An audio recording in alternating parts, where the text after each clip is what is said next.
Buenas noches. Buenas noches. Buenas noches.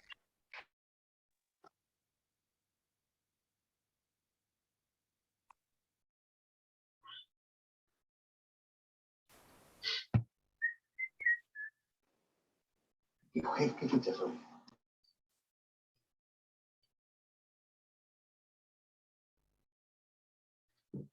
Bueno, vamos a arrancar.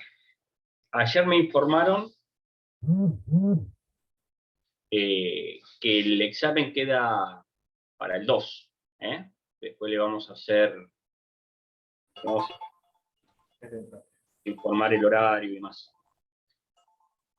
A ver, Alicia Ledesma, creo que tenés abierto el... ¿Quién es el administrador? ¿Soy yo?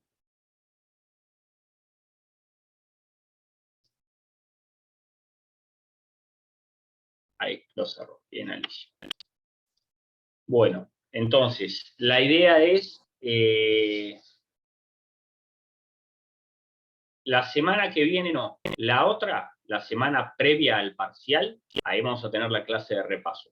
Estoy viendo con los docentes si va a ser presencial o virtual. Si es presencial, solamente puede ser el martes, y si es virtual, puede ser mi miércoles o jueves, después se lo vamos a informar vía clase.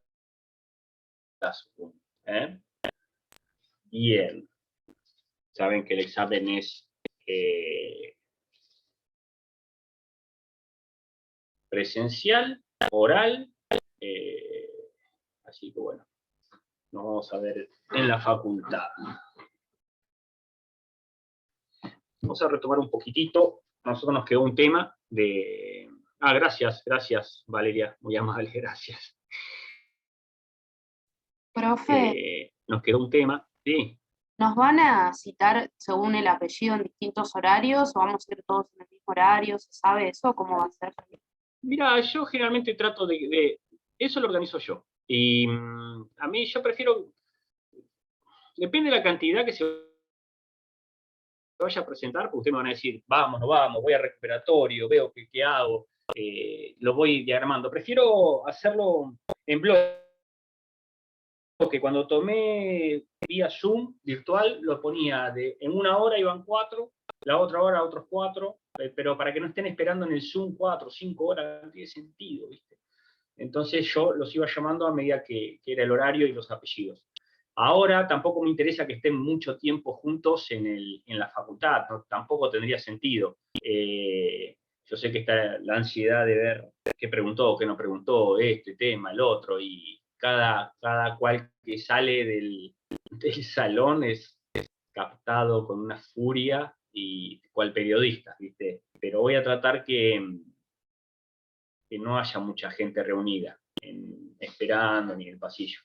Está bien, está buena la idea. Después se lo vamos a decir. Bueno, a nosotros nos había quedado, bien ahí dando también el presente, nos había quedado un tema del punto 3, que me interesaba darlo, y después pasamos a lo que es pericial. El puntito del punto 3, es decir, del punto 3 de la bolilla 6. ¿Cómo va a ser la charla hoy? Doy el punto 3 de la bolilla 6, paso a pericial, y de ahí vuelvo a los temas de la bolilla 3, que como son aislados, no hay ningún tipo de problema. Si no llego a dar todo, le voy a mandar vía Classroom algún resumen, ya sea mío o de otro docente, algún resumen de honorarios, como para que sepan y demás. El tema que nos quedó colgado fue hechos nuevos y nuevos hechos. ¿Está? Cuando yo rendí esta materia, ¿vieron cuando uno va a un café que dice tire y empuje y no entiende? Que hace así, con la puerta. Bueno, me pasaba lo mismo con hechos nuevos y nuevos hechos. Entonces digo, ¿qué es esto, lo otro? Me confundo, ¿cómo puede ser? Una regla mnemotécnica. ¿Se acuerdan el hotel Hermitage? ¿Sí? Bueno, es de la línea de hoteles NH. NH es nuevos hechos. Ponen NH, ¿se acuerdan del Hermitage? 333. HN 363. El 333 son nuevos hechos y el 363 son hechos nuevos. ¿Cuál es la diferencia?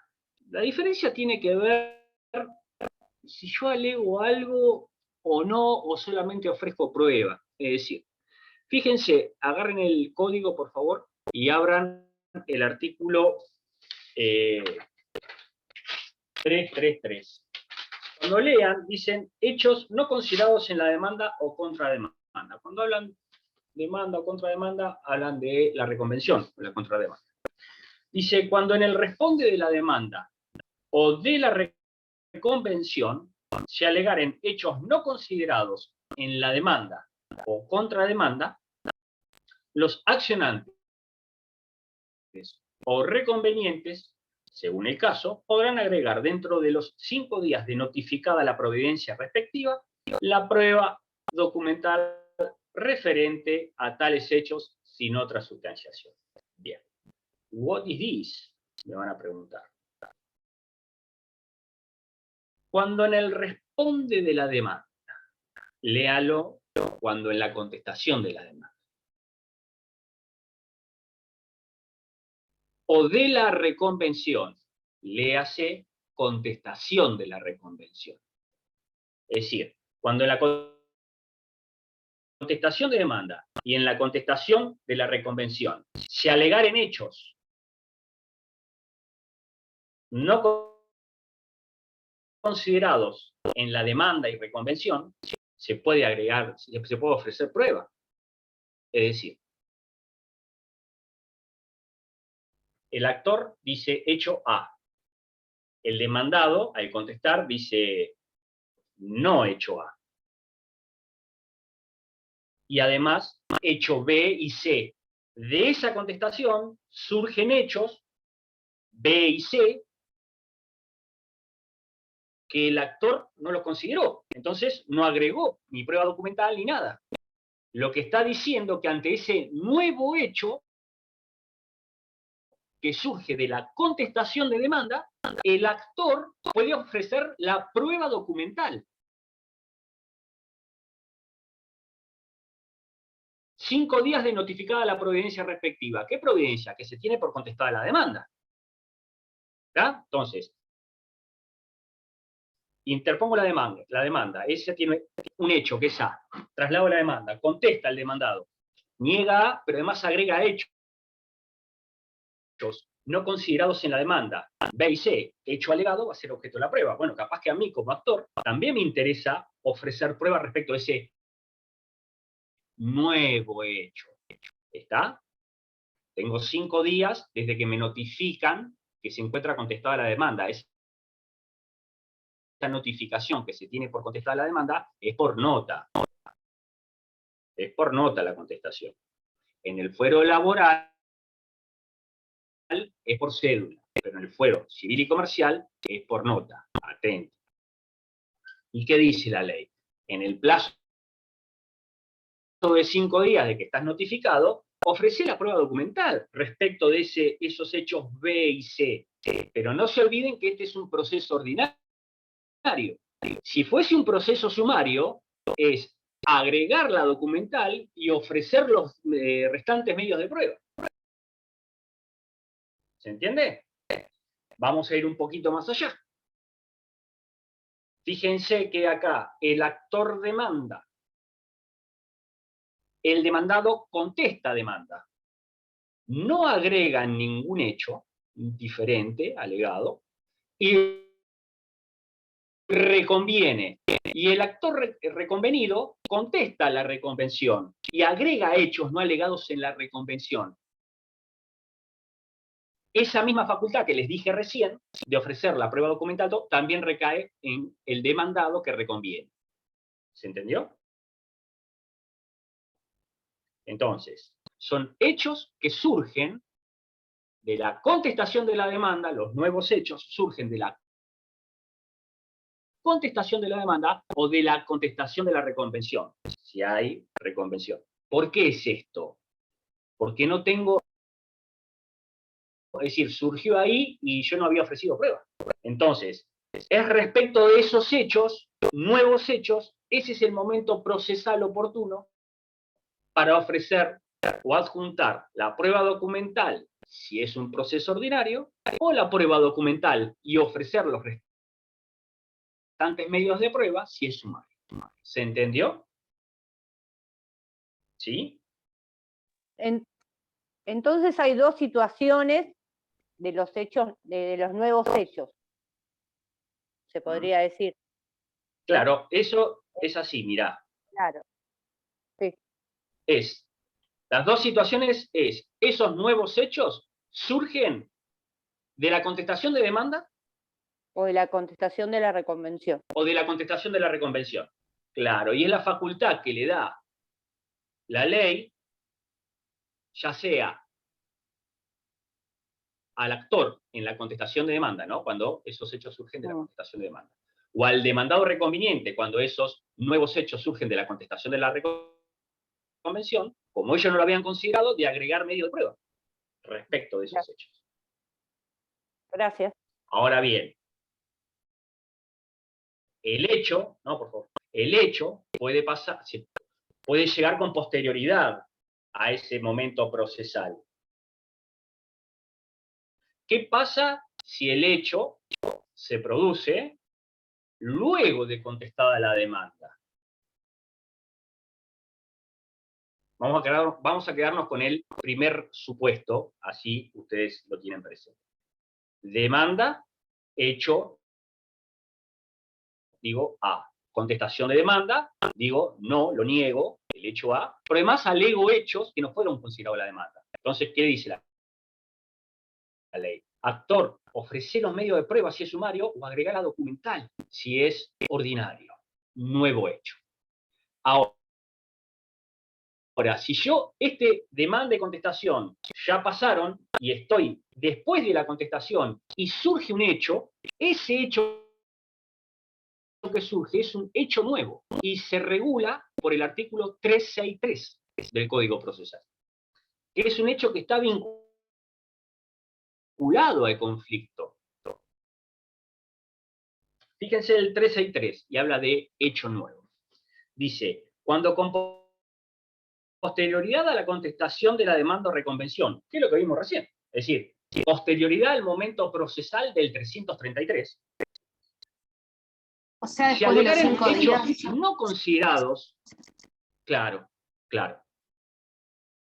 si alegaren hechos no considerados en la demanda o contrademanda, los accionantes o reconvenientes, según el caso, podrán agregar dentro de los 5 días de notificar la providencia respectiva, del 333 estoy leyendo, perdón, el 363, dice, cuando con posterioridad a la contestación de la demanda o reconvención ocurriese o llegase a conocimiento de las partes algún hecho que tuviese relación con la cuestión que se ventila, podrán alegarlo hasta 5 días después de notificada la apertura a prueba.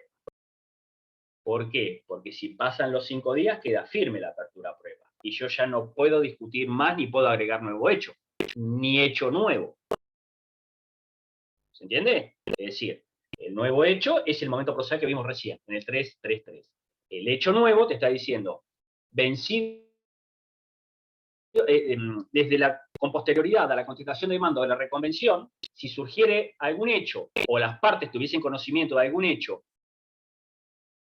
lo puedo alegar hasta 5 días de notificado el auto de apertura a prueba. Es decir, que el auto de apertura a prueba no queda firme. ¿Y por qué te dice eso? Porque si queda firme, no se pueden alegar más hechos. ¿Por qué? Porque yo voy a ofrecer los medios probatorios respecto de los hechos que ya conozco. Entonces, el plazo sería ese. Y si surge algún hecho, o llega a conocimiento, o llega a conocimiento de alguna de las partes, ese hecho nuevo, yo lo puedo agregar. ¿Para qué? Para que si me dan el ok, sea objeto de prueba. Entonces yo los medios probatorios los voy a tener que ofrecer también respecto a ellos. Los voy a poder ofrecer también respecto a ellos. Por eso me está diciendo, antes de que quede firme el auto de apertura a prueba. ¿Se entendió? Sí, a ver si lo entendí. Sí, Gabriela. Digamos, los nuevos hechos los introduce el demandado en la contestación o el que contesta la reconvención. Correcto. En cambio, en los hechos nuevos pueden ser cualquiera de las dos partes, porque si surge un hecho nuevo en el proceso, puede ser cualquiera de las dos partes. Pero en los nuevos hechos es solamente en la contestación de demanda o en la contestación de la reconvención. Esa es la diferencia. ¿Entendí bien? Exactamente, es el momento procesal. Es lástima que no tengo el pizarrón acá, pero es el momento procesal. En ese primer momento procesal se les dice, son siempre hechos. Y el hecho es el objeto de la prueba. Porque si yo verifico la plataforma fáctica que los hechos pasaron como yo dije, solicito la aplicación de la ley. Entonces, estos hechos de esa bandeja original que tenía 4 hechos, se fueron agregando. El tema es que si van a ser el objeto de la prueba, yo le tengo que poner un tope a eso. ¿Y cuál es, cuando me queda firme la autoapertura a prueba. Yo, pasado ese momento procesal, si quiero alegar algún hecho, tengo que alegarlo en cámara en la oportunidad del 255, inciso 5, que es solicitar la apertura a prueba respecto de los hechos posterior a la oportunidad del 363. Si yo fuese ustedes, pondría demanda, rayita, contestación de demanda, abajo reconvención y abajo contestación de la reconvención. Y pondría nuevos hechos surgen de la contestación de demanda y de la contestación de la reconvención. Entonces, el actor o el reconveniente pueden agregar prueba documental respecto de esos hechos. Ahí haría una rayita grande, grande, grande. Y el siguiente paso, que es de la contestación de demanda hasta los 5 días de notificado la apertura a prueba, pondría hechos nuevos. 363.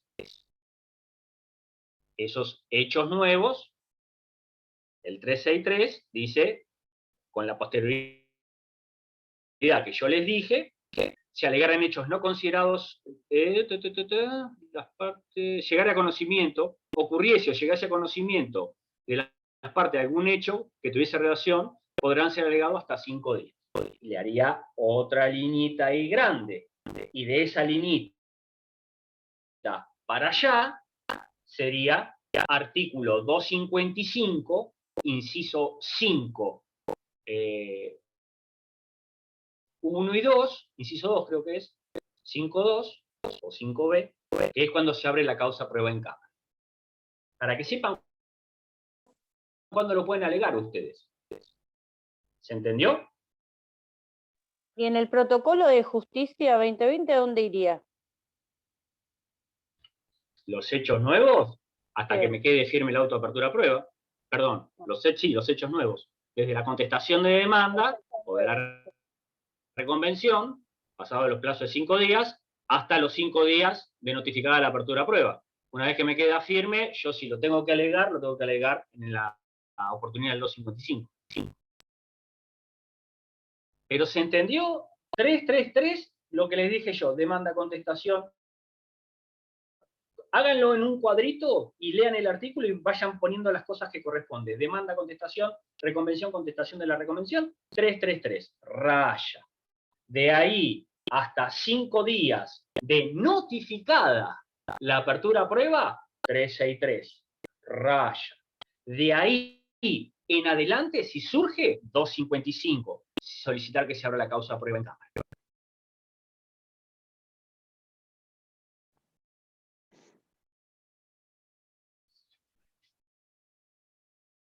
¿Está? Bien.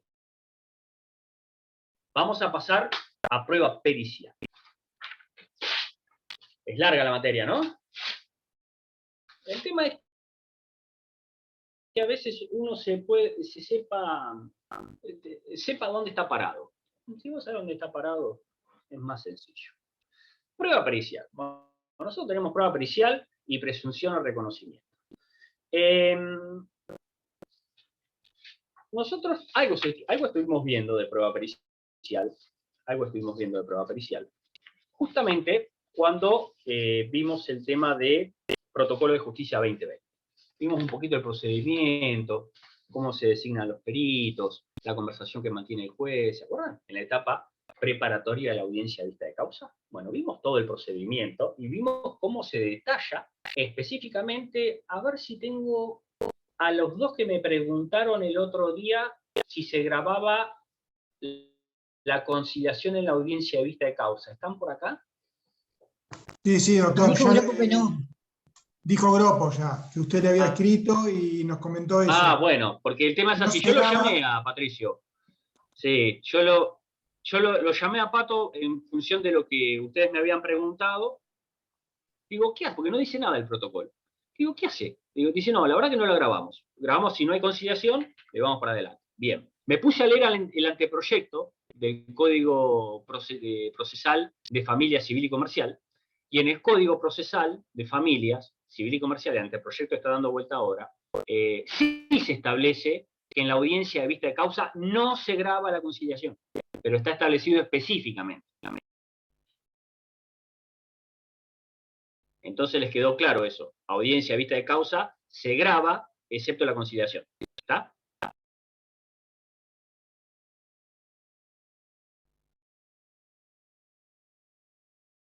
¿Se entendió? Sí, Pablo. gracias. Sí, gracias. Sí, porque cuando salí de la clase lo llamé, ¿viste? Digo, porque le digo, sí, yo dije protocolo, pero después me hicieron entrar en razón y vamos a grabar algo. Bien. Prueba pericial.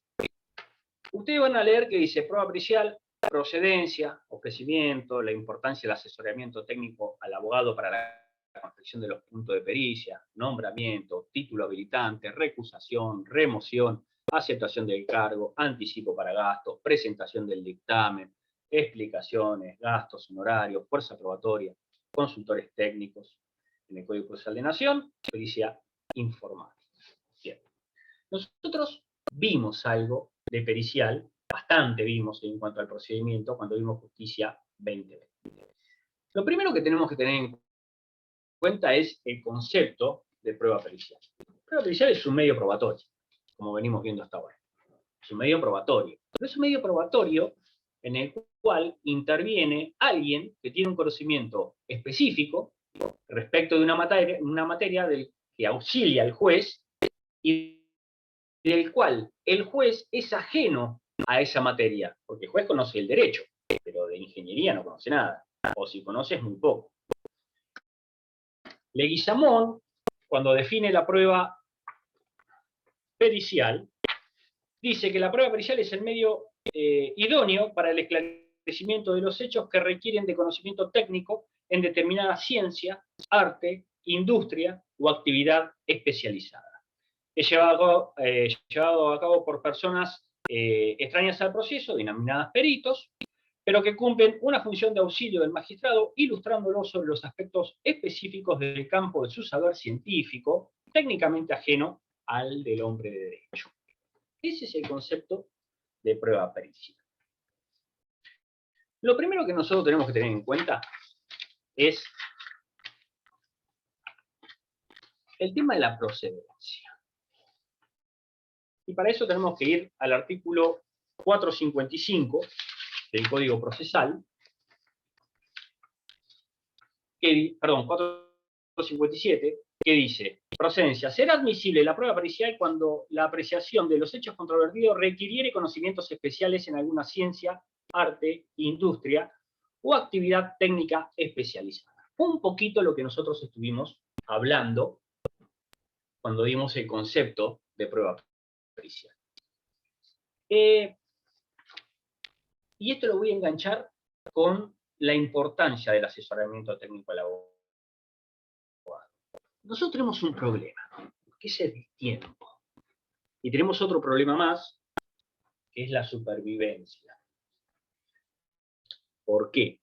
Porque en Argentina la plata siempre es poca. Entonces agarramos un montón de trabajo, nos saturamos de laburo y a veces dejamos las cosas para último momento.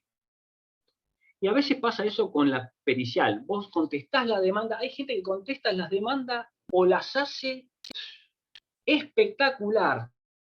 Doctrina, jurisprudencia, los fallos, pero le pifian al ofrecer la prueba pericial. ¿Por qué? Porque a veces no saben la especialidad y lo que es peor aún, los puntos de pericia están mal ofrecidos. Por eso la importancia de asesorarse con un especialista en la materia. Si yo tengo una prueba, una fuente de prueba que es muy importante, vinculada a un registro digital, y voy a tener que llamar a un ingeniero en sistemas, porque hay causas que son millonarias y uno no le puede pifiar en eso. Un tema de responsabilidad médica, lo mismo, saber qué preguntar. ¿Por qué? Porque nos van guiando. ¿Y por qué? Porque los abogados sabemos de derecho, pero no sabemos de otras ciencias. Pensamos que ya la prueba pericial, cuando yo contesto muchas demandas laborales, Y uno de los medios de prueba que ofrecemos es la pericial contable.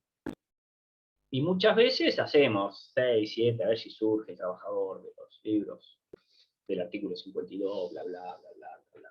Y pensamos que con eso es suficiente, pero a veces no es suficiente. Y sería conveniente tener un contador al lado que nos guíe. Yo por suerte estoy casado con una contadora que me guía. Entonces me va diciendo, no, mira, ante ello le pregunto y dice, no, pregunta esto. Pero es de vital importancia, porque la prueba pericial es la que te define el proceso. Ya lo vamos a ver con el valor probatorio. Cuando nosotros veamos valor probatorio, nos vamos a dar cuenta de la importancia de la prueba pericial. Y formular mal un punto de pericia nos puede hacer perder un juicio. Por eso, si ustedes tienen un juicio de responsabilidad profesional, páguense una interconsulta con un profesional del área que ustedes vayan, del mismo área del demandado, por ejemplo, un médico, y que le digan, che, ¿cuáles serían los puntos de pericia a preguntar sobre este tema? ¿Qué fue lo que se hizo mal? Y te dan speech.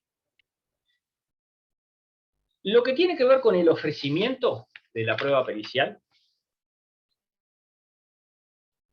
está el artículo 458. Ustedes vayan guiándome si yo me voy equivocando. 458 dice que al ofrecer la prueba pericial, se indicará la especialización que han de tener los peritos y se propondrán los puntos de pericia. La otra parte, a contestar la vista que se le conferirá, si se tratara de un juicio ordinario o la demanda en los demás casos, podrá proponer otros puntos que deban constituir también objeto de la prueba y observar la procedencia de los mencionados por quien lo ofreció. El juzgado dictará resolución y si considerare admisible la prueba pericial, señalará audiencia. ¿Cuál es la carga que ustedes tienen entonces? Acá lo que tienen que tener muy en cuenta es que cuando ofrezcan la prueba pericial, tengan a mano la acordada 2728. La acordada 2728 establece todo el reglamento para inscribirse como perito, los requisitos que son necesarios, cuáles son los deberes de los peritos, cómo deben llevar a cabo su tarea, pero además, en el anexo de la 2728 están todas las especialidades que hay. ¿Por qué? Porque la carga procesal de ustedes es indicar qué especialidad tiene el perito y ofrecer los puntos de pericia. Y si ustedes le erran a la especialidad, y se pueden llegar a oponer. Porque la otra parte puede oponerse, como así puede oponerse a los puntos de pericia. ¿Y cuándo ofrecen la prueba pericial? Ustedes ofrecen la prueba pericial, ya lo vimos, depende del tipo de proceso. Proceso ordinario, sumario y sumarísimo, en la provincia de Buenos Aires, uno ofrece la prueba pericial en momentos diferentes. En el ordinario, dentro de los 10 días le queda firme la autoapertura a prueba. Ya vimos lo que dice el código, ya vimos lo que dice el protocolo. En el sumario y sumarísimo, con los escritos constitutivos del proceso, es decir, demanda-contestación. Y en el Código Procesal Civil y Comercial de la Nación, también en los escritos constitutivos del proceso, no importa el tipo de proceso de conocimiento que sea. Pero recuerden, esencial cumplir las dos cargas. ¿Cuál es la especialidad del perito y los puntos de pericia?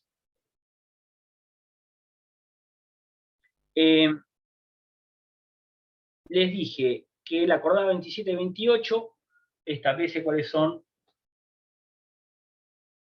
las especialidades que hay. Les va a llamar muchísimo la atención la cantidad de especialidades que hay. El perito, si la profesión de él se encuentra regulada, debe tener título habilitante. Y en el caso de que no se encuentre regulada, es una persona con cierta idoneidad, ¿no es cierto? ¿Ustedes qué les parece? Esto está en el 462. ¿Cuál puede ser un ejemplo de alguien que no tenga título habilitante, porque la profesión no se encuentra regulada? Regulada o reglamentada. El código.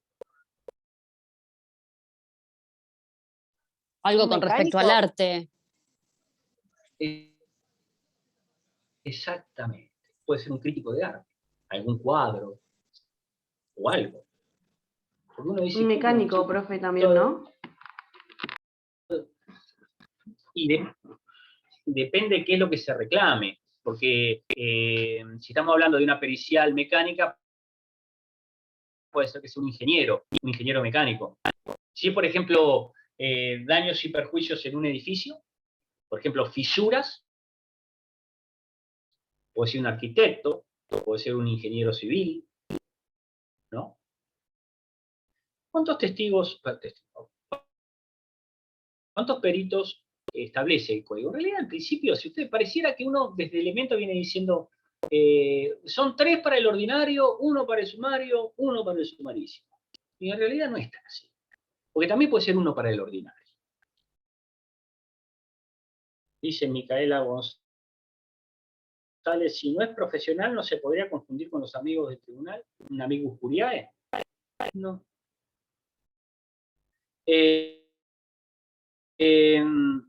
¿Cuál es el número de peritos? Se van a hacer 3 en la medida que sea un tema de cierta complejidad.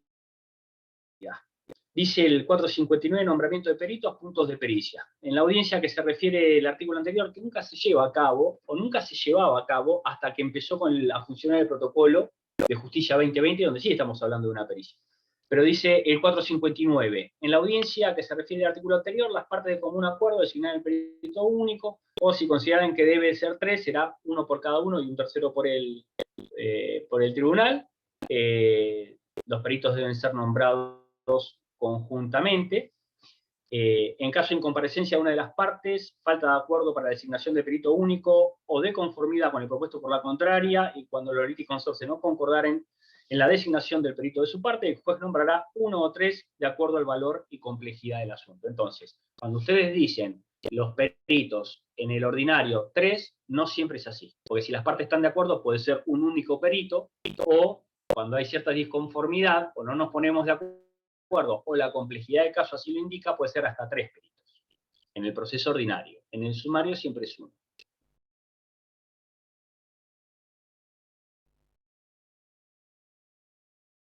¿En qué momento me opongo yo a la prueba pericial? Y depende cómo esté actuando. Pero a veces no solamente te podés oponer a la prueba pericial, sino a los puntos de pericia. Y el juez va a tener que resolver eso en el momento de que declare la admisibilidad de la prueba, y nosotros ya vimos cuál era el momento procesal oportuno, de acuerdo a si es el código procesal, proceso ordinario, sumario, sumarísimo, o el tema de protocolo de justicia 2020. En cuanto a la designación, Disculpe, doctor, una pregunta. Sí. Sí, una pregunta. ¿Yo me puedo poner un perito en particular? A Juan Pérez, Claro.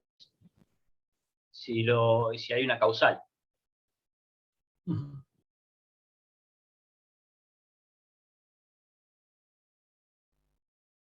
Si hay una causal, si es hay una enemistad, te podés oponer a que sea Juan Pérez. Una suerte que comprende las generalidades de la ley, una cosa así sería. No son los generales de la ley, no, es una recusación del perito con causa.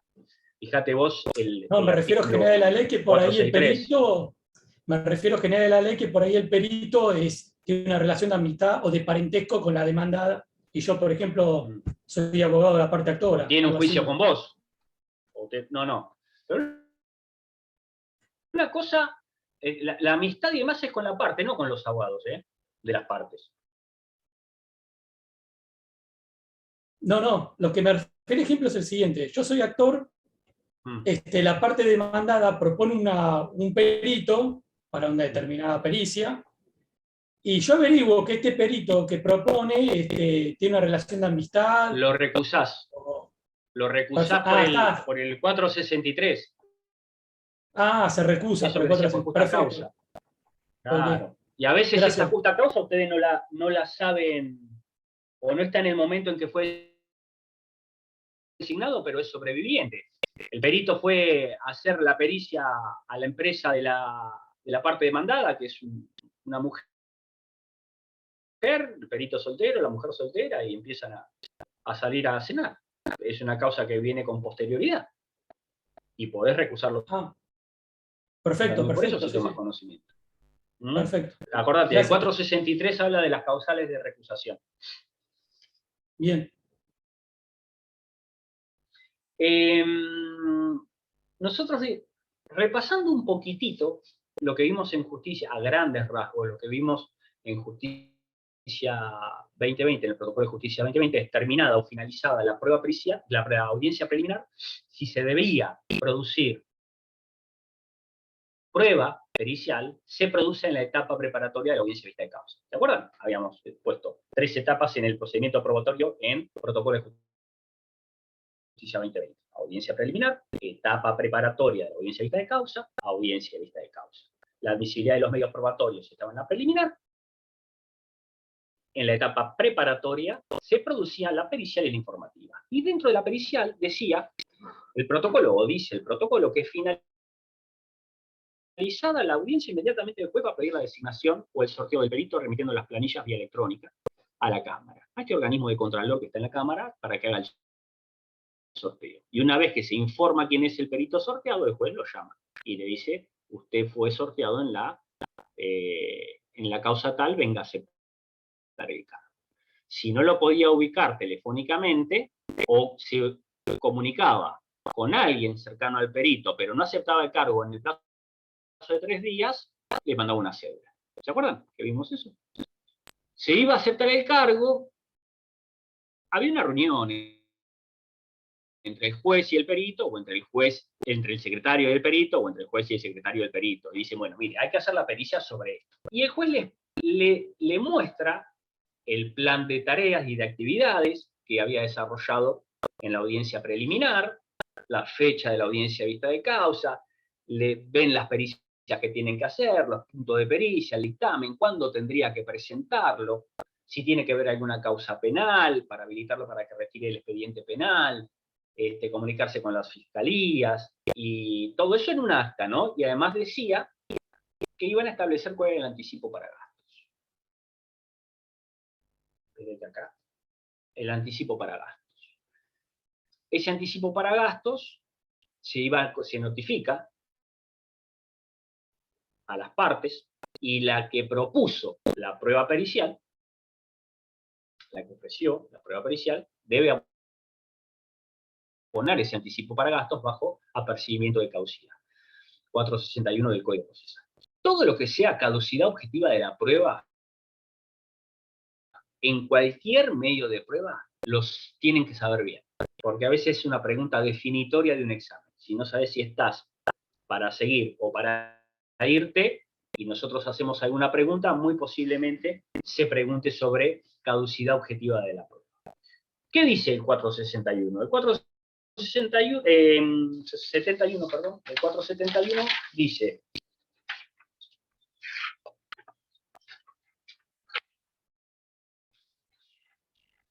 no, 461, bien digo.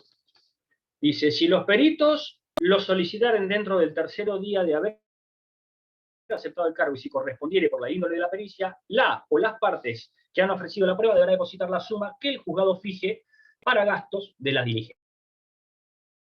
Si la pericia es común, cada cual paga el 50%.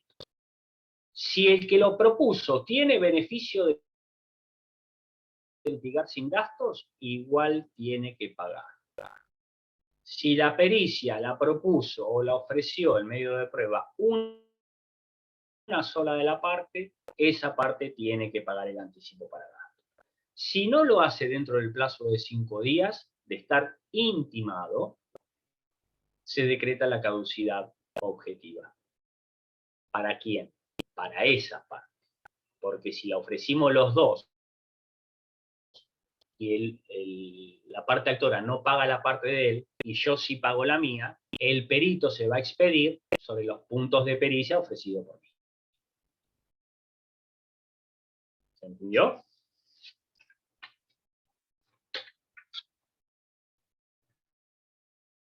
¿Puede Nosotros repetir lo de vimos litigar todo el sin gastos? procedimiento Perdón. de designación. Lo habíamos visto el otro Perdón, está bien. día, Gabriela. Está bien. Cuando vos tenés, en el Departamento Judicial de Mar del Plata, aunque te hayan otorgado el beneficio de litigar sin gastos, tenés que pagar el anticipo para gastos de los peritos. Bien. Sí o sí. Gracias. Está bien. En otras, hay doctrina, por ejemplo Horaci, que dice que no debería abonar el anticipo para gastos, porque por algo tiene beneficio de litigar sin gastos. Y lo que yo les dije, para mí que es correcta esa postura. Pero ustedes sepan que en Mar del Plata, aunque tengas el beneficio, tenés que ponerlo. ¿Está? Profe, Gracias. en el caso de la prueba pericial, ¿es el único caso? ¿El no depósito del anticipo? Sí. Ah, bien. ¿De caducidad objetiva? Sí, de caducidad objetiva. Es el único caso, Sí. el único ejemplo. Sí. Perfecto. Gracias. Hay otros, no los voy a meter en esto porque tiene que ver con un criterio de un tribunal laboral que justo me pasó a mí. Pero sí, es el único caso que hay. En algún otro me puede decir, me hizo una ensalada de fruta ese tribunal que ya después de unos escritos que presenté no lo pidió más, pero hace una elaboración ahí media rara. En principio es el único caso, Alicia. Gracias. De nada. Forma de practicarse la diligencia. Artículo 469. El artículo 469 indica, si lo encuentro, o si no alguien lo va a tener que leer por mí. ¿Alguno me lo podrá leer, por favor? Y lo leo. 469. Forma de practicarse la diligencia. Sí. Los peritos practicarán unidos la diligencia, si no tuvieran razón especial para lo contrario. Las partes y sus letrados podrán asistir a ella y hacer las observaciones que consideren pertinentes, debiendo retirarse cuando los peritos pasen a deliberar.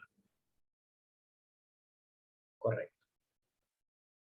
470, por favor. 470. Dictamen inmediato. Cuando el objeto de la diligencia pericial fuese de tal naturaleza que permita a los peritos expedirse inmediatamente, podrán dar su dictamen por escrito o en audiencia, en cuyo caso informará uno de ellos si existiere unanimidad. Bien. 472. 472. Forma de presentación del dictamen. El dictamen se presentará por escrito, con copias para las partes. Contendrá la explicación detallada de las operaciones técnicas realizadas y de los principios científicos en que los peritos funden su opinión. Los que concordaren los presentarán en un único texto firmado por todos. Los disidentes lo harán por separado y siempre en un mismo escrito. Bien, siempre y cuando haya en circunstancias especiales, ello no fuere posible. Bien. Ustedes si lo mezclan con el Protocolo de Justicia 2020, se establece cuál debe ser la forma en que se deben realizar, más que el dictamen, toda la parte previa al dictamen. Es decir, fíjense que en el Protocolo de Justicia 2020 establece si debe haber fecha para revisar cosas o personas, notificar las fechas, cuándo deben concurrir, el tema del estudio de la documentación y todo lo demás. Una vez que el perito tiene todos los elementos para su dictamen pericial, debe presentar el dictamen pericial.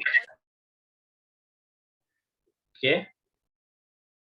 Debe presentar su dictamen pericial y debe hacerlo por escrito electrónico.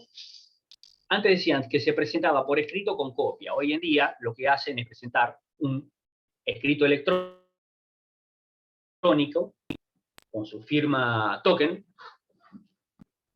y como archivo adjunto todos los archivos que ellos consideren necesarios. Guarda y véanlo, siempre abran todos los archivos que adjuntan los peritos en los dictámenes periciales para que no le metan una documental de la otra parte, para que no le hagan ingresar una documentación, porque ya pasó el plazo para agregarlo. Porque más de un vivillo trata de ingresar a través del examen pericial una documentación que no agregó en el momento procesal oportuno. ¿Se entiende? Ese perito tiene que dar una explicación detallada de los puntos de pericia. Primero, una explicación detallada de todo lo que hizo. ¿Cómo lo hizo? ¿Cuáles son los principios científicos que utilizó? Y en función de todo eso, porque vos le tenés que explicar a la parte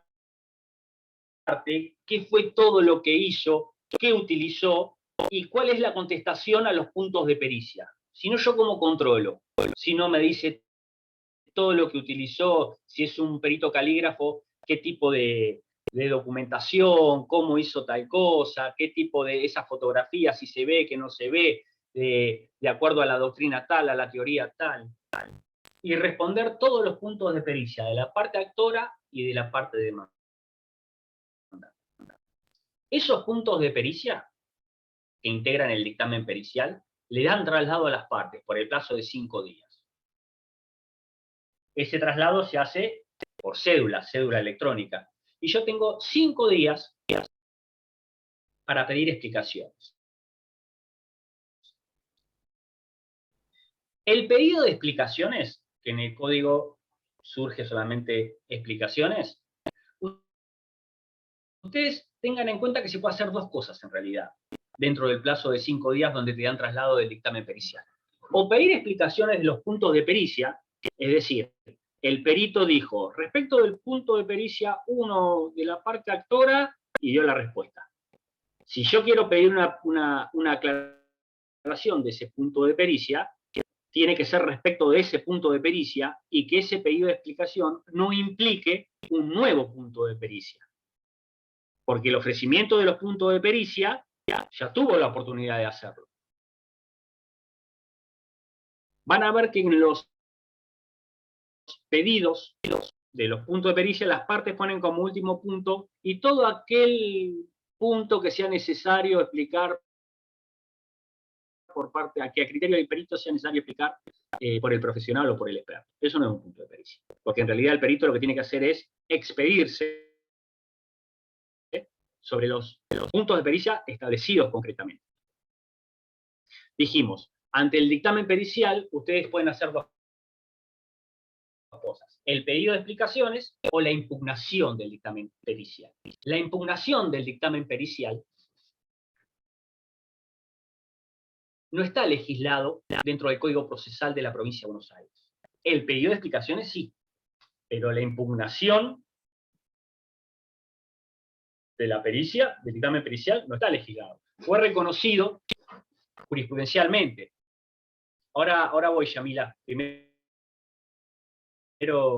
déjame terminar esto. ¿Qué estaba diciendo? Sobre impugnar el dictamen, que no está, que está reconocido. Está bien, impugnar el dictamen pericial que está reconocido jurisprudencialmente. ¿Cuándo impugnan un dictamen pericial? Y cuando en realidad no cumple con los aspectos formales, no me indica cuáles fueron los principios científicos que utilizó, no me dice qué tipo de instrumentación utilizó, o qué fue lo que cotejó. Por ejemplo, vamos a poner un ejemplo. Una vez me pasó. Estamos en un proceso laboral, convenio colectivo que era aplicable al supuesto es el 22250, que es el de obrero de la construcción. ¿Está? El régimen de la 22250 de obrero de la construcción es diferente a la ley de contrato de trabajo. Muy diferente, radicalmente diferente. El perito, evidentemente alguien muy joven, no tenía conocimiento de esto y se expidió sobre los puntos de pericia teniendo en cuenta la ley de contrato de trabajo. Y no la 22250. ¿Por qué? Porque son rubros distintos, porque se piden. Yo ahí no pedí explicación, yo ahí impugné.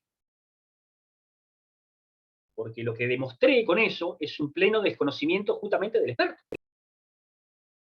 ¿Se entiende? Distinto es que el perito me diga, no, mire, de acuerdo a tal cosa, el auto venía circulando por Luro, y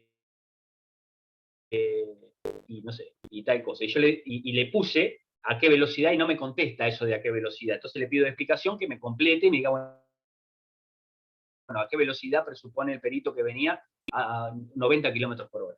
Eso es una cosa. Ahora, el supuesto que yo le di es que el experto designado por el juez, no tenía ni conocimiento de la legislación que se aplicaba. Por eso no pedí explicaciones ahí e impugné directamente. A ver, Entonces, me había hecho una pregunta. Para que sí. Primero quiero ver que me hizo una pregunta. Bueno, acá tengo varias. Micaela, si no es profesional, no se podría confiar, no. ¿Cómo recusar con expresión que no se agujero? Eso ya está. Profe, el 469 dice que practicarán unidos. ¿Sería sinónimo de al mismo tiempo? 469, te soy sincero, es del año 68. Ya complejidades como para que actúen los tres peritos, hace rato que no veo, ¿viste? En hechos. Pero en realidad lo que intenta decir el código es que si estamos todos de acuerdo, lo hagamos en un solo escrito, y el que está en disidencia lo hará por escrito por separado, o de manera, dejando asentado su criterio. Ese es el unido que se puede llegar a vislumbrar de eso. No sé quién me lo preguntó. No, gracias. Yamil. Un tema que es esencial, recuerden, cuando hablamos de impugnación, ataquen por aspectos formales o por el contenido, porque no respeta los principios científicos o por lo que fue, pues se impugna todo el dictamen. Un tema esencial es la Perdón, fuerza ¿se impugna probatoria. y la tiene que rehacer a la pericia o se impugna y cómo queda procesalmente la pericia? No, si no logra el convencimiento del juez, no vas a poder verificar el hecho. Bien, está bien. ¿No entendés? Porque yo Sí, la impugno sí. en el momento procesal. El tema es que si es yo juez, mandaría a hacer una pericia nueva con otro Con otro experto. profesional. Bien. Sí, porque, sí, porque si no evacuó ninguna de las para mí, ¿no? consultas El medio de los puntos. que el juez tiene la posibilidad, claro, digo, pero el medio de prueba que es de los jueces, el juez tranquilamente, si busca esclarecer la verdad de los hechos, podría solicitar la realización de la pericia por uno nuevo, cuando estamos hablando en supuesto de que es un desastre lo que hizo el perito, ¿no?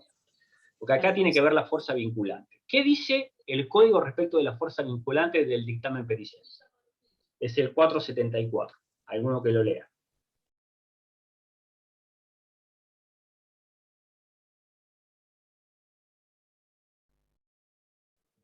Lo leo yo. ¿Sí? 474. Sí. Fuerza probatoria del dictamen pericial. La fuerza probatoria del dictamen Sí. pericial será estimada por el juez teniendo en consideración la competencia de los peritos, la uniformidad o disconformidad de sus opiniones, los principios científicos en que se funden, la concordancia de su aplicación con las reglas de la sana crítica y demás pruebas y elementos de convicción que la causa ofrezca.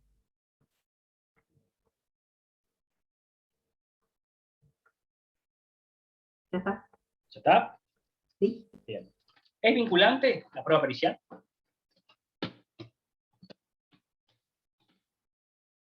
No. No es vinculante la prueba pericial. No. No es vinculante la prueba pericial. Eso es lo que dice el código. Ahora, va de nuevo el 474. Léelo otra vez, por favor, Alicia.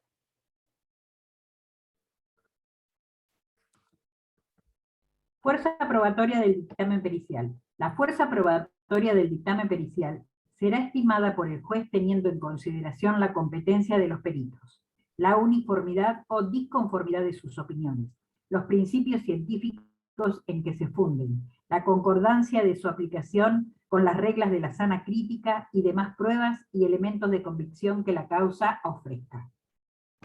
Hasta ahí es. Lo que dice el código es que el juez va a valorar todo eso y se puede apartar, pero se tiene que apartar fundadamente.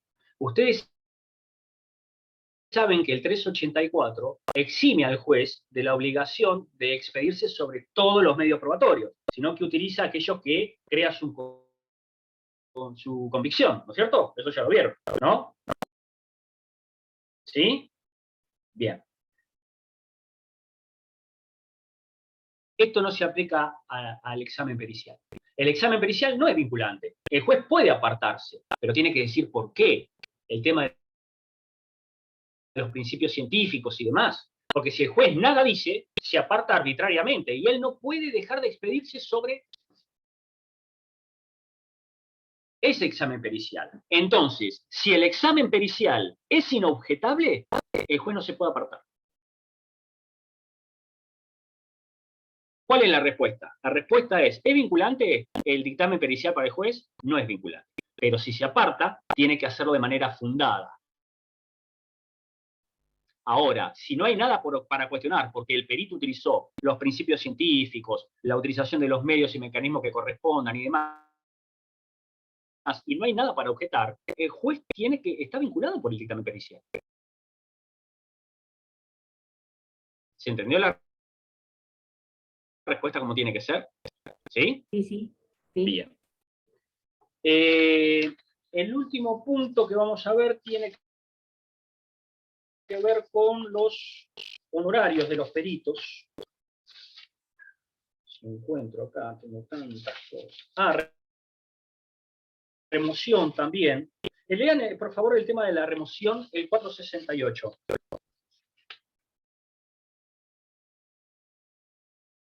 Alicia, te tengo como lectora, lo vas a leer vos. Correcto. 468, remoción.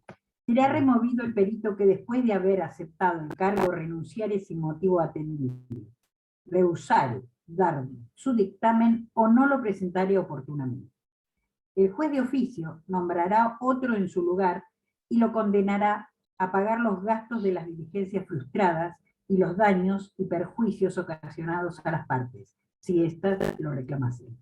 El reemplazado perderá el derecho a cobrar honorarios. La negligencia de uno de los peritos no excusará a los otros, quienes deberán realizar las diligencias y presentar el dictamen dentro del plazo. ¿Terminado? Bien.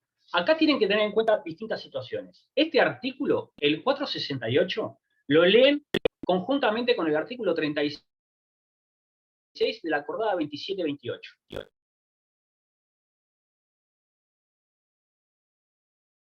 ¿Por qué? Porque ahí también trae una sanción. No es solamente que lo van a remover y pierde el derecho a cobrar honorarios el perito. Depende de la situación donde se encuentre el perito, hay algunas sanciones que van. Si el perito aceptó el cargo y no presentó el dictamen pericial, ahora te digo, Milagros, o se rehúsa a darlo, lo remueven. Pero si van al 36, lo remueven por el plazo de 1 año. Esa es la primera sanción. La segunda sanción es que obviamente pierde el derecho a cobrar honorarios. Y la tercera sanción tiene que ver con posibles daños y perjuicios que le pueden llegar a aplicar. Si el perito aceptó el cargo, presentó el dictamen pericial, pero no da las explicaciones, se lo puede remover por 1 año. Por el 36 de las listas de peritos oficiales. Por el 36 de la 2728. Y pierde la posibilidad de cobrar los honorarios, dice total o parcialmente. Milagros es el artículo 468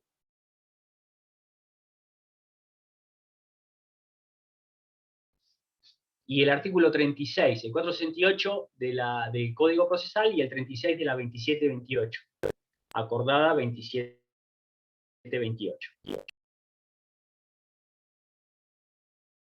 Y después hay uno de honorarios con el tema del pedido de explicaciones.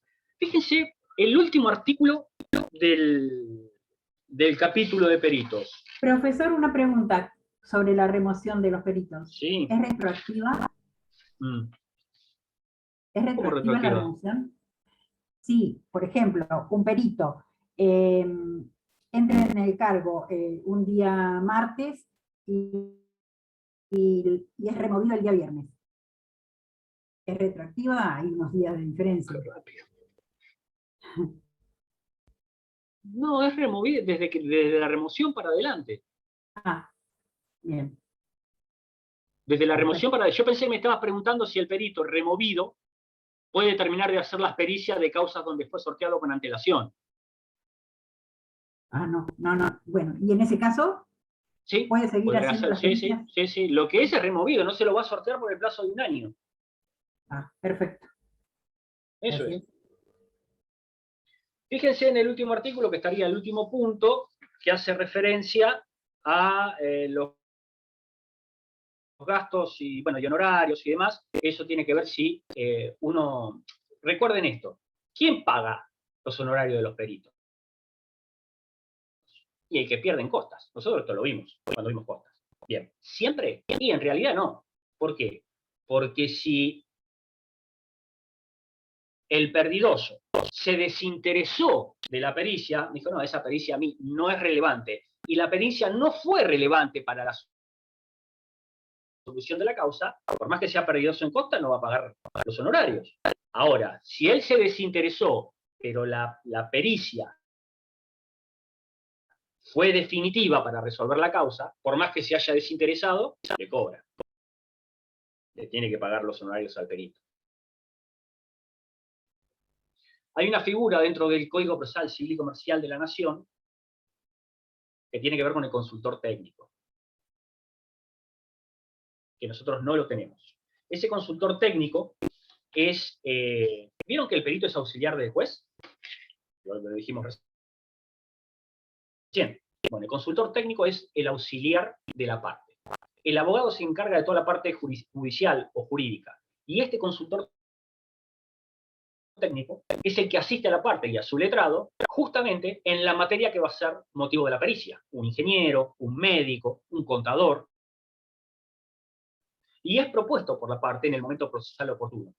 Puede ser en los escritos constitutivos del proceso, a veces ha resultado en la audiencia de 360. Y lo que hace ese consultor técnico es asistir a la parte, ver lo que informa el perito, cómo llevó adelante la diligencia, qué fue lo que hizo, si hay pedido de explicaciones. Es tener a un especialista de la materia controlando a ver cómo lo hace y qué es lo que hace el perito. En la provincia de Buenos Aires eso no está. Los honorarios de ese consultor técnico son a cargo de la parte perdidosa. ¿Está? Ustedes van a ver que en un punto, al final, habla de prueba informática. Bueno, eso lo de la prueba informática, hoy en día cada vez está creciendo más esto de la prueba informática, porque cada vez hay más fuente de prueba o registro de ese dato que yo quiero ingresar al proceso, que se encuentran en el mundo virtual, en las redes sociales, Facebook, Instagram, en WhatsApp, en mail. Cuando ustedes tengan que llevar adelante una prueba informática, háganse asesorar por un ingeniero en sistemas o un ingeniero informático. ¿Por qué? Porque uno de los temas más esenciales que tiene la prueba informática es acreditar que el objeto que va a ser motivo de la pericia no se encuentra contaminado. Van a ver que hay especialidades de peritos que son especialistas en móviles, celulares, en la nube, en CPU,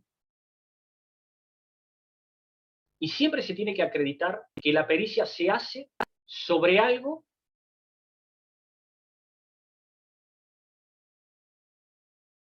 que no sufrió ningún tipo de alteración. Porque si no acreditamos eso,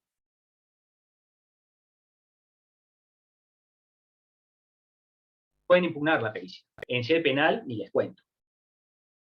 ¿Cómo es esto de la prueba del WhatsApp, del mail? Y bueno, la verdad que ustedes tienen que sentarse con un perito informático y les va a decir qué es lo que tienen que pedir. El sistema de WhatsApp es un sistema de mails. Entonces, seguramente les va a decir cuál es el IP generador, el receptor, qué fue lo que hizo, qué fue. Lo que se acredita con WhatsApp, ustedes no tienen. Si hay trabajo no registrado, y el actor, el trabajador, acredita que le decían 6:30 de la mañana, venite que te paso a buscar para ir a laburar, es una complicación después para la demanda. Cada vez más hay más rastros en redes sociales y demás. ¿Qué diferencia hay entre la prueba científica y la prueba pericial? ¿Alguno sabe?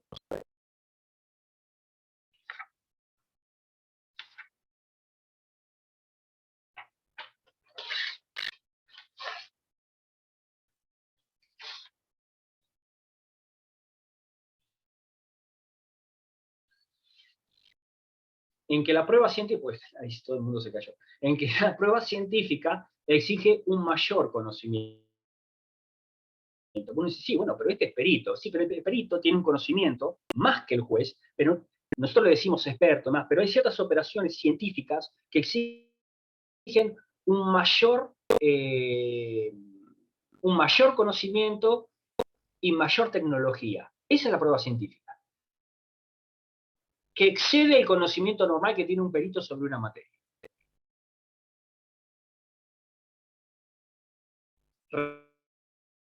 Recuerden, concepto, procedencia, ofrecimiento. ¿Cómo es la designación en Justicia 2020? El anticipo para gastos, la fuerza probatoria del dictamen, cómo debe realizarse el dictamen, el pedido de explicaciones y el tema de los honorarios. Eso es lo que es esencial en la prueba pericial. ¿Está? Vamos a la de presunciones. Profe, ¿le puedo hacer una consulta antes? Sí. En el pedido de explicaciones, aquí en el código dice que desde que llega la notificación tengo 5 días. Y en la etapa preparatoria, en la audiencia de vista de causa, perdón, las partes, junto al juez de oficio, pueden pedir las explicaciones. Ahí hay una diferencia. Sí. ¿Qué pasa si... Es la que vimos la otra vez. Es la que vimos la otra vez, Francisco. Joya. La otra vez, cuando vimos Justicia 2020, dijimos que hay algunos juzgados que piden el dictamen pericial con antelación a la audiencia vista de causa, y el pedido de explicaciones a veces se lo hacen in voce al perito en la audiencia vista de causa. Y hay otros que el dictamen pericial dan el traslado previo, el perito explica, y se concluye la etapa de la prueba pericial. Y dijimos a veces qué ocurría cuando el dictamen pericial aparecía en la audiencia vista de causa. El pedido de explicaciones lo hago ahí y yo me podría oponer y podría decir, señor juez, está todo bien, pero yo quiero usar los 5 días que me dice el código, porque el protocolo es un protocolo de la Suprema Corte, pero esto es un artículo del Código Procesal, que no fue derogado. Sí, me acuerdo. ¿Te acordás, Francisco, que habíamos dicho eso? Sí. Muchas gracias. No, por favor. Bueno, vamos al tema de presunciones. Bueno, presunciones no es muy difícil. Es un tema sencillo, porque después quiero terminar de dar lo de la bolilla 3, porque si no siempre estaba apoyando eso. Presunciones y reconocimiento judicial no es muy difícil, solamente voy a decir lo siguiente. Cuando ustedes estudien el tema de presunciones, recuerden que presumir es suponer una cosa. ¿Está? Es decir, nosotros suponemos que algo es así por un montón de cosas que vemos. Entonces, es una deducción lógica. ¿Está? Cuando ustedes estudien, van a ver la definición de presunción, que Leguizamón la define citando a Davis Echandía, que dice que la presunción es un juicio lógico del legislador o del juez, en virtud del cual se considera como cierto o probable un hecho. Lo segundo es una presunción judicial o de hombre, con fundamento en las máximas generales de la experiencia que le indican cuál es el modo normal que se suceden las cosas y los hechos. Desde otro punto de vista, y cuando son múltiples presunciones del hombre, son principios lógicos basados en las reglas de la experiencia que permiten una correcta valoración de la prueba. Por consiguiente, no son en realidad presunciones, sino reglas para el criterio del juez. Eso dice Davis Echandía. Si nosotros tenemos que definir, porque lo que está definiendo acá como presunción es justamente la clasificación de presunciones. Ustedes hagan una clasificación de presunciones. ¿Tá? Recuerden, presumir es suponer que algo es así y vos partís de un lugar, que puede ser el pensamiento de una persona, el juez, o la letra de la ley. Por eso habla del legislador o del juez. ¿Tá? Cuando ustedes hagan las presunciones, el cuadro, recuerden, pongan presunciones y la primer gran división que va a haber es presunciones legales y judiciales. Las presunciones legales provienen de la ley y estas se subdividen en sustanciales y en procesales. ¿Qué significa sustanciales? Que provienen de la ley de fondo. Y las procesales, que provienen del código de rito o la ley de forma. Entonces tenemos presunciones legales, judiciales. Dentro de las legales que provienen de la ley, pueden provenir de la ley de fondo, sustanciales, o de la ley de forma, procesales. Las sustanciales, hacemos una nueva división acá. Pueden ser iure et de iure o iuris tantum, según que admitan o no prueba en contrario. ¿Qué ejemplos tenemos? Las de iure et de iure. Y es la que vienen del Código Civil y Comercial de la Nación. Que vienen de ahí y no admite prueba en contrario y no se discute. Uno de esos supuestos lo tenemos en el artículo 74 del Código Civil y Comercial de la Nación, el cual indica que, habla del domicilio legal. El domicilio legal es el lugar donde la ley presume, sin admitir prueba en contra, que una persona reside de manera permanente para el ejercicio de sus derechos y el cumplimiento de sus obligaciones. Solo la ley puede establecerlo y sin perjuicio de lo dispuestos en normas especiales. Es decir, ahí tienen un supuesto de presunción iure et de iure. Sería una presunción legal sustancial, iure et de iure. La otra, que admite la ley sustancial, es la iuris tantum. Se admite prueba en contrario. Y ahí tenemos varios. Son las que más hay dentro de la letra del Código Civil y Comercial de la Nación. Vamos a nombrar dos, nada más, en principio. La del artículo 20 y la del artículo 95. La del artículo 20 habla del embarazo. Y la del 95, la de la conmoriencia. El artículo 20 dice duración del embarazo, época de la concepción. Época de la concepción es el lapso entre el máximo y el mínimo fijados para la duración del embarazo. Se presume, excepto prueba en contrario, que el máximo de tiempo de embarazo es de 300 días y el mínimo de 180, excluyendo el día de nacimiento. Ahí tienen una presunción iuris tantum, porque admite prueba en contrario. Otro supuesto, dijimos el 95, el de conmoriencia, dice: se presume que mueren al mismo tiempo las personas que perecen en un desastre común o en cualquier otra circunstancia si no puede determinarse lo contrario. Es decir, que ahí está admitiendo presunción, prueba en contrario. Entonces tenemos presunciones legales, provienen de la ley, sustanciales o de forma, procesales. Las sustanciales, iure et de iure y iuris tantum. Las procesales son todas iuris tantum. Todas. Vamos a ver algunos ejemplos. Rebeldía. Ustedes que conocen rebeldía, ¿qué dice el artículo 60?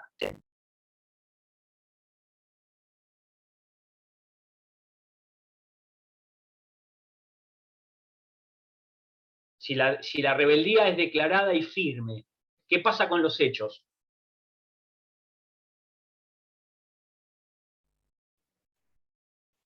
Hay una presunción. Presunción de verdad. Hay una presunción. No dicen fueron así. Es una presunción. Segundo supuesto que también lo conocen. Confesión extrajudicial del 423. ¿Qué dice?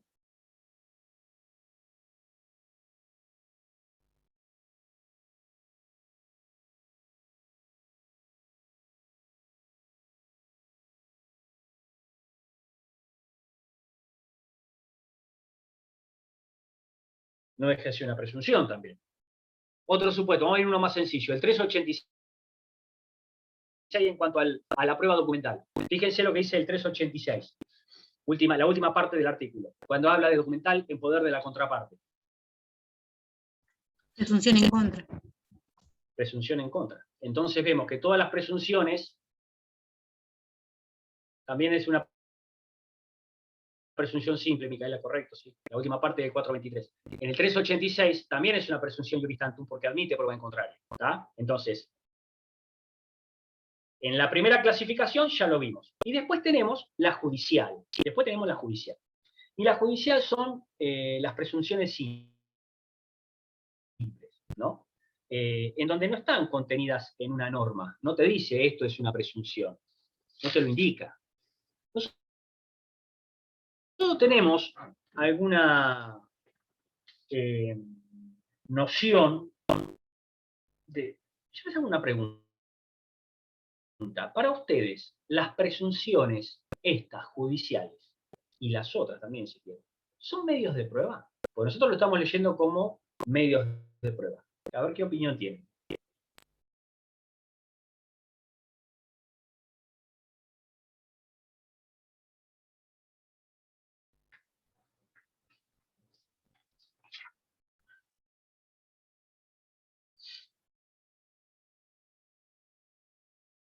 Nosotros en el programa la tenemos en medios de prueba. ¿Pero son medios de prueba? Desde ya le anticipo que hay dos tesis.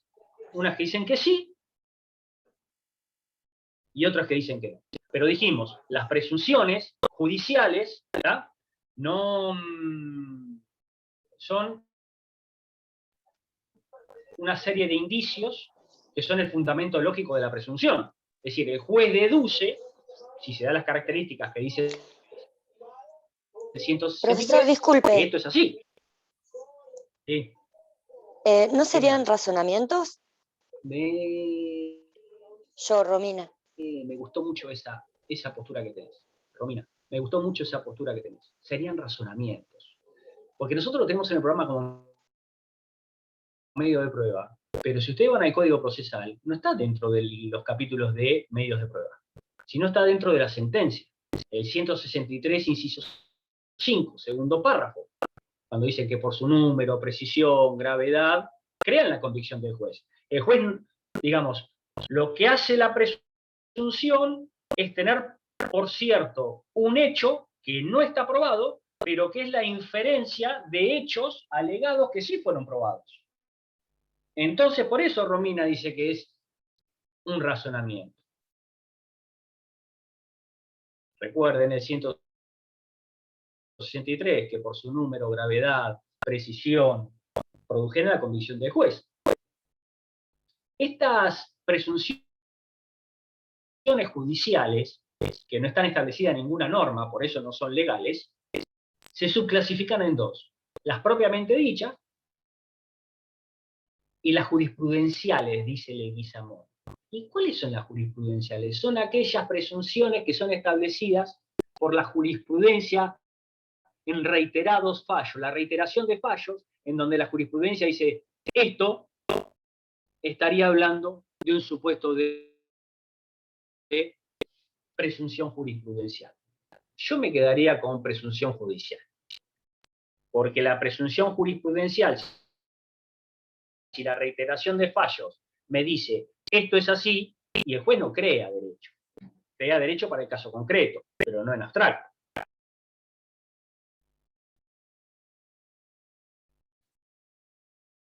¿Está? Lo que es reconocimiento judicial, se los dejo porque es muy sencillo. Generalmente el reconocimiento judicial tiende a que el juez es el único medio de prueba que es directo. Porque el juez percibe directamente El reconocimiento judicial es cuando el juez toma conocimiento de una cosa, del estado de una cosa, se lleva adelante a través de una diligencia, se labra un acta y va al lugar del hecho el juez o el funcionario designado por él. Por ejemplo, ¿en dónde lo podrían usar un reconocimiento judicial? Si yo inicio una demanda de daños y perjuicios contra un consorcio por filtraciones de agua y humedad que provienen de la fachada, que es parte común, puedo solicitar al juez que vaya y lo vea cómo está.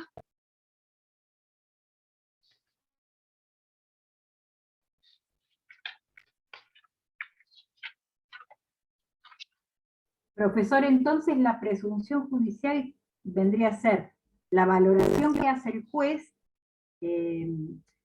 sobre la prueba presentada, pero que no es un medio de prueba.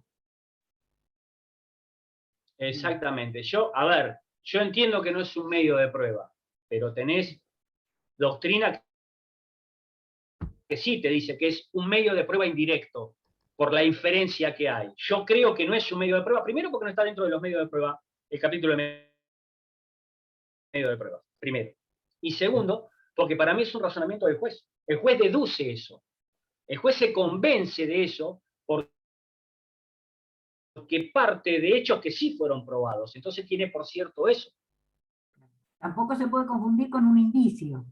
No, el indicio es el conjunto. El indicio es individual, pero el conjunto de indicios da la base a la presunción. A la presunción, bien.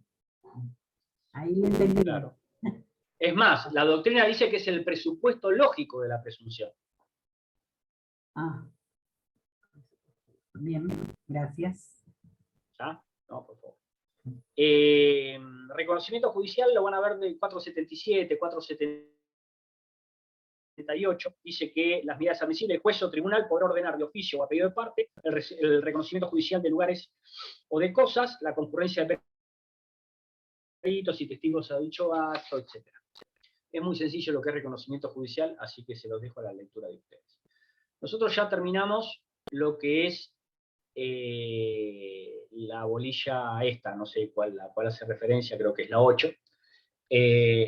Y quiero tocar un temita antes de cerrar, faltan 7 minutos, que tiene que ver con las cuestiones prejudiciales. Lo que es honorario, os voy a tratar de mandarles un trabajo, así lo leen. Si no es la 14967, pero voy a tratar de mandarles un trabajo, así tienen un material de donde leer.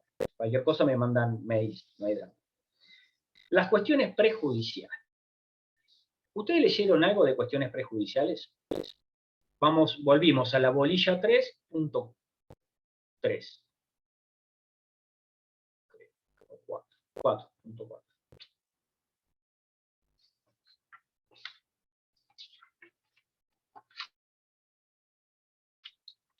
¿Leyeron algo de eso?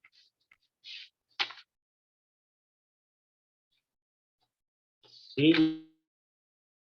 ¿No? ¿De blanco y negro? No. No. Bien. Cuando ustedes estudien o lean cuestiones prejudiciales, recuerden que estamos hablando que hay un hecho que ha generado dos cosas. Vamos a poner un ejemplo. Un choque puede generar un juicio civil y un juicio penal. ¿Está? Entonces, ¿cuál es el inconveniente acá? El inconveniente acá es que, como bien les dije recién, estas acciones pueden ir por separado. Pero ¿qué ocurre si hay sentencias contradictorias? Habría un escándalo jurídico. ¿Está? Entonces, del artículo 1774 a 1780 del Código Civil y Comercial, lo que van a ver es cómo funcionan estas cuestiones prejudiciales respecto de la sentencia penal en el proceso civil y respecto de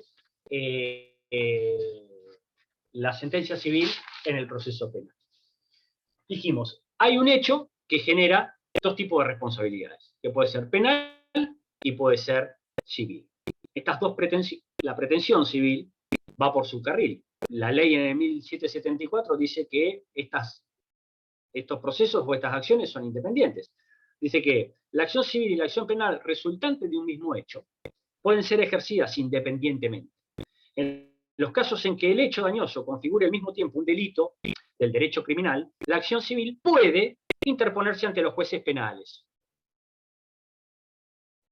Si lo contempla el código. Yo lo que recomiendo muchas veces es que vayan por dos fueros diferentes, y ahora se los voy a decir. Conforme a las disposiciones de los códigos procesales o las leyes especiales.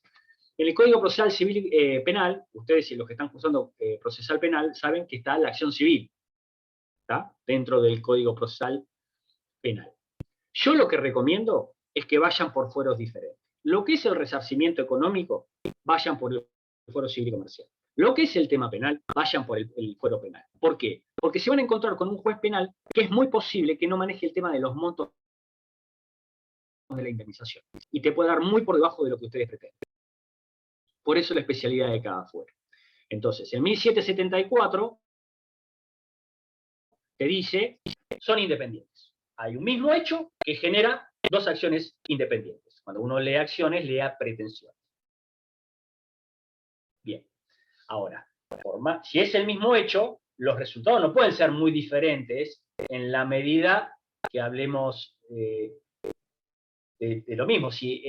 ¿Cómo puede ser que en el área penal se hable de responsabilidad, que fue él el que cometió el hecho, y en el área civil diga, no, se lo absuelvo porque no puede ser? Entonces, una tiene que esperar a la otra. Del artículo 1774 en adelante vamos a ver cómo la sentencia civil espera el resultado del tema penal, los primeros artículos. ¿Por qué? Porque la causa penal, el proceso penal, no suspende el proceso civil, pero sí la sentencia, con algunas modificaciones que hubo. Fíjense el 1775. Dice, suspensión del dictado de la sentencia civil. Si la acción penal precede a la acción civil o es intentada durante su curso, el dictado de la sentencia civil debe suspenderse en el proceso civil, el dictado de la sentencia definitiva debe suspenderse en el proceso civil hasta la conclusión del proceso penal, con excepción de los siguientes casos. Si median causas de extinción de la acción penal, es decir, si la acción penal se extinguió, si la dilación del procedimiento penal provoca en los hechos una frustración efectiva del derecho a ser indemnizado, y si la acción civil por reparación del daño está fundada en un factor objetivo de responsabilidad. ¿Qué es lo que está diciendo acá? Principalmente el inciso B. Si la dilación del procedimiento penal provoca en los hechos una frustración efectiva del derecho a ser indemnizado. Se produce el hecho, proceso penal, proceso civil. El proceso civil, auto para sentencia, dice, hasta que no tenga el resultado final del penal no puedo dictar sentencia. Me lo dice el 1775. ¿Qué dice ahora el nuevo Código Civil y Comercial? El nuevo código trae una reforma que es producto de la jurisprudencia. No se va a dictar sentencia civil, en sede civil, excepto que la dilación del proceso penal provoque la frustración efectiva a ser resarcido. Y esto tiene que ver con el caso La Corte, del año 2013, en donde una persona en Quilmes es alcanzada cuando hay un conflicto entre delincuentes y la policía. La persona iba caminando sin querer, es alcanzada por un disparo y queda con gravísimas lesiones. Empieza la acción penal, el proceso penal y el proceso civil. El proceso civil queda en autos para sentencia y el proceso penal empieza a tener sus vericuetos. Y que van a casación y que esto y que lo otro. Y claro, estuvo detenido como 4 o 5 años. Y esta persona no podía ser indemnizada hasta que no terminara la causa penal. Esto fue a corte y corte dijo, no, muchachos, esto tiene que resolverse en un plazo razonable. Y este es el sentido de la reforma en el Código Nuevo Civil y Comercial, del inciso B del 1775. No se va a dictar sentencia en sede civil hasta el resultado de la penal, siempre y cuando no haya una dilación. Porque si vos estás 10 años con el proceso penal, que durante 10 años no te van a resarcir, es una locura. Y otro supuesto es el inciso C, que el inciso C es cuando, si la acción civil por reparación del daño está fundada en un factor objetivo de responsabilidad. Si yo soy dueño del auto y se produce un daño, capaz que yo no soy responsable penalmente, porque no hay un tipo penal en mi conducta. no realicé una acción típica penal antijurídica, bla, bla, bla, bla, bla, bla. Pero sí soy responsable por ser dueño de la cosa. Entonces sí se puede dictar sentencia civil, en sede civil. ¿Se entiende? ¿Se entendió más o menos?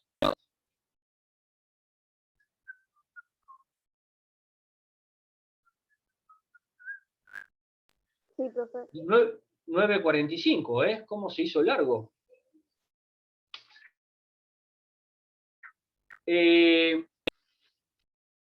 Fíjense el 1780, cuando habla de una sentencia posterior y el tema de la revisión de la sentencia civil cuando en la sentencia penal surge algo. Yo los voy a cerrar acá, el tema. Entonces, en principio, vamos a hacer una clase de repaso la semana que viene, no, la otra. El examen es el 2 del 10. Cualquier pregunta que tengan, me mandan un mail a drturina@gmail.com. Capaz que no se lo contesto en el día, pero al otro día o al otro se lo voy a contestar. Lo mismo con las dudas que tengan respecto de los temas que han manejado los otros docentes. ¿Está? Si no podemos hacerlo presencial, la consulta lo tendremos que hacer virtualmente. Es indispensable para la clase de consulta que ustedes hayan mandado ese mismo día hasta el mediodía las preguntas, porque tampoco vamos a conectarnos para mirarnos la cara. Por eso le estamos dando toda la semana que viene para que puedan estudiar. ¿Se entendió prueba pericial? Sí. Sí, sí. Sí. ¿Se entendió presunciones? Sí. ¿Se entendió nuevo hecho y hecho nuevo? Sí, sí. Mi papá dice, dice la muda. Mi hijo dice eso. Bueno, tienen... ¿Cuántos días tienen? Como 14, 15 días para estudiar, ¿no? 15. Bueno, mejor no los pudimos dejar. Le estamos dando tiempo para que aprendan el conocimiento y nos expriman en el buen sentido con todas las preguntas que nos quieran hacer. Espero que les vaya recontra súper bien en el examen. Nos vamos a ver seguramente en la clase de consulta y en el examen del día sábado 2 del 10. Aprovechen, lean, estudien, pregunten. Nos vemos. Chao. Gracias, hasta luego. Gracias, hasta la Chao, próxima. gracias. Gracias, doctor. Gracias, profe.